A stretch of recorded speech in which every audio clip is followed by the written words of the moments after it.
امام بخاری رحمۃ اللہ علیہ سے کسی نے سوال کیا کہ حافظے کی کوئی دوائی ہے، کیونکہ امام بخاری رحمۃ اللہ علیہ کا حافظہ انتہائی کمال کا تھا، تو کسی نے ان سے حافظے کے متعلق سوال کر لیا۔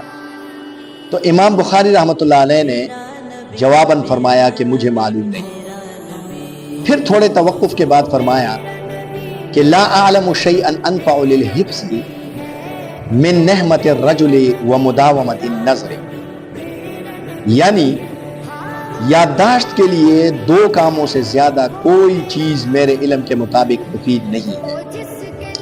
ایک یہ کہ آدمی کی علم کے لیے بھوک اور اس کا شوق اور لگن، اور دوسرے کثرت مطالعہ۔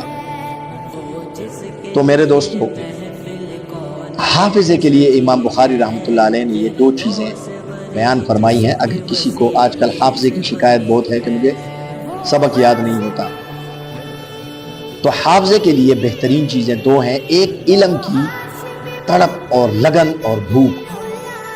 آج کل علم کا شوق ختم ہو چکا ہے، مطالعے کا شوق نہیں ہے۔ اور دوسرا کثرت مطالعہ، یعنی آپ کو جو کتاب ہاتھ لگے آپ اس کا مطالعہ ضرور کیجئے، اور جب ایک مرتبہ مطالعہ شروع کریں تو اس کتاب کو ختم کریں۔ تو جب اپنے اندر آپ علم کی تڑپ اور بھوک پیدا کریں گے تو آپ کا حافظہ خود بخود قوی ہو جائے گا۔ اللہ تعالی ہمیں عمل کی توفیق عطا فرمائے۔